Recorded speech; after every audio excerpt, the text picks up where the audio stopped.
Heidi ho there, friends and neighbors. Bobby here today. Hey folks, today I'm going to show you how to fix a hole in your wall, okay? As you can see right here, we have a pretty large hole.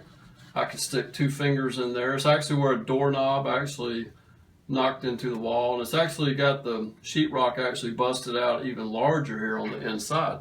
So for this repair today, I'm going to show you some of the materials that I'm going to use, okay? We're going to use a 4" by 4" metal wall patch for this repair to go right over top of that hole. And we're going to be using some joint compound to put our first layer on top of the metal patch. And then hopefully with just one more coat, we'll do a second coat with some spackling that's actually colored pink. And when it dries, it will turn white. And we will be able to do our final sanding on top of that. So stay tuned. Friends, before we go much further, I want to show you some of the tools that you may need. This here is a mixing board. You can pick this up at your local home improvement store. These are great to work off of. We're going to be using a 4" putty knife, a 8" putty knife, and also we will need some sanding blocks. So these are the tools that you will need to do the job. Okay folks, we've already taken a wet rag and we've already wiped this wall down real good. We got all the dirt and the dust off of it. So we're going to go and take our 4" patch here out of the box.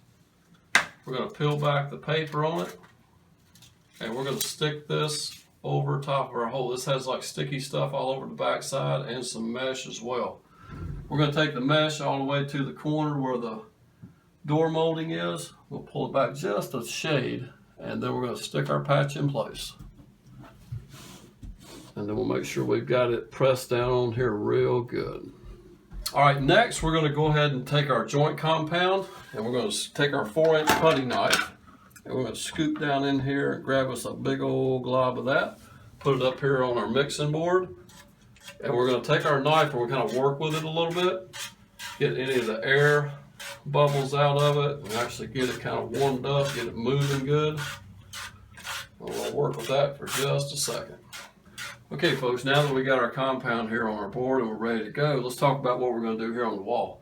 We're actually going to make an area. Let me just point with my finger right quick, might be a little bit easier. I'm going to spread out some joint compound about this large, okay? Because I want to have plenty of area here to feather from, to where when you get paint on the wall, in case you use like a satin finish or something, you don't see this little metal piece bulging out. So we're actually going to work enough material around here to where we can feather that and you'll never see it.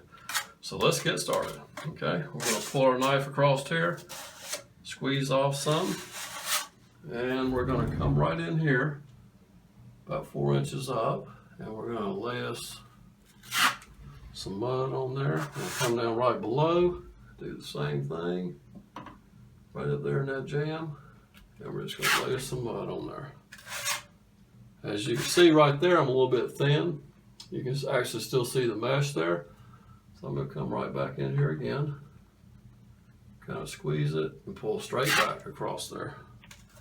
And I can still see that I'm a little bit thin right here, so I'm going to do it one more time. And that should be enough mud there. Now I want to straighten up any of these you see all this stuff sticking up here. We don't want to let it dry like that if we can help it, because that'll just be more sanding that we'll have to do. So what I want to do, you take this knife and you can put it up against the wall and kind of flex it and then pull across it. So down here I want to have a lot of pressure. Like down in this area right here, I want to have a lot of pressure and just barely touching it right there. So when we rake across, you can see it got rid of that line right there. Same thing up here.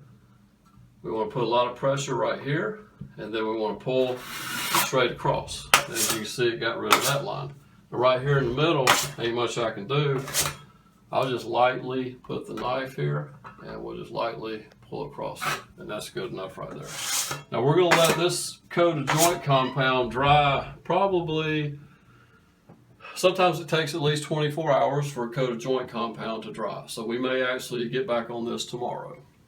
Hey there friends, hey, we're back here on day 2, and our first coat of our joint compound is actually dried real nicely, and we're going to go ahead and start doing our first sanding on this. And we have 2 different sanding blocks here. This one here is a little bit coarser, this one's a little bit finer. So we're going to start off with the coarser sanding block, and we're going to go ahead and start trying to knock some of this down. So here we go.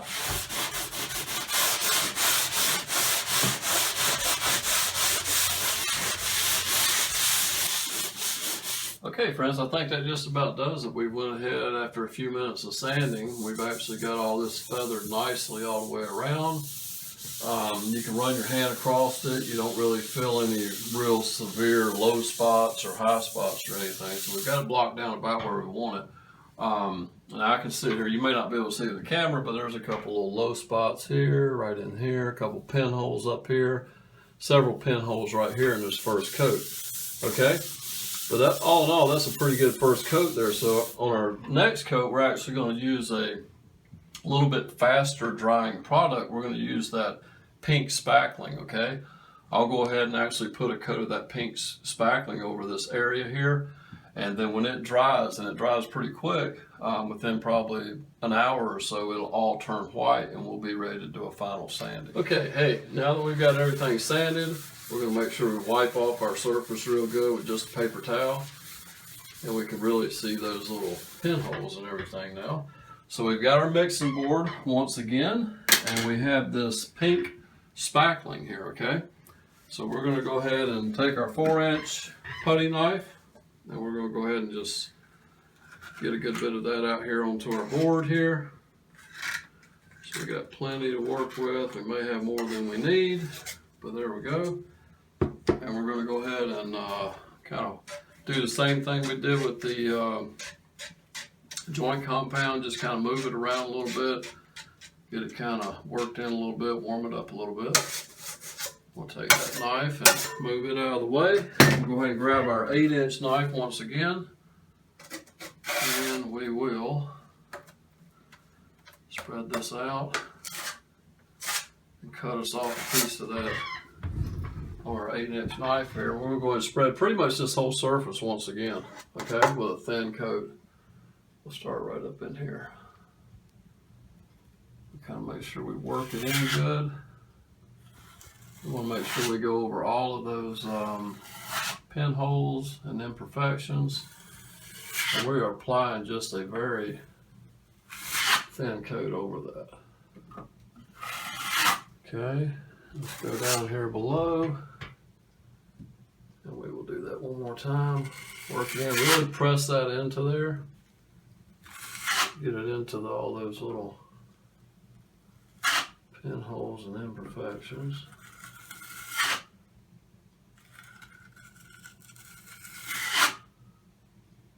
And I believe I like the way that's doing right there. Let me put a little bit more on here and get a little bit more of a coat here. Right here on the bottom. Go across it one more time. Okay, I like that a lot better. All right, friends, we're going to let this sit on here. And like I was telling you, this stuff here will turn white. Actually, you can already kind of see it's like it's starting to turn white just around the thin edges here. And when this turns totally white, it's ready to sand. Okay, folks, hey, we're about 30 minutes into after we skim this thing with the spackling. I just wanted to kind of show you real quick. You can see the difference in color change. It's already starting to dry out here where it's white. That's actually ready to sand, and where it's still pink, it still needs to dry a little bit longer. So stay tuned, and we'll be sanding this shortly. Okay, friends, hey, it's been a couple hours since we applied that coat of pink spackling on here, and as you can see on our wall here, it's nice and white, so it should be nice and dry and ready to sand. So I'm going to go ahead and start cutting this down a little bit.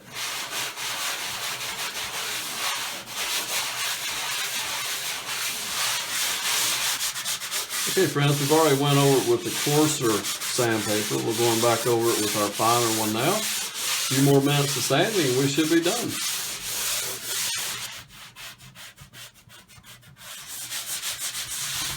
All right, friends. Hey, I think that's done. We've got everything feathered pretty good. It feels good all the way around here. We got no high spots, no low spots. We got no pinholes. That spackling really helps to fill in the pinholes a little bit better. So friends, we're just about done with this little project.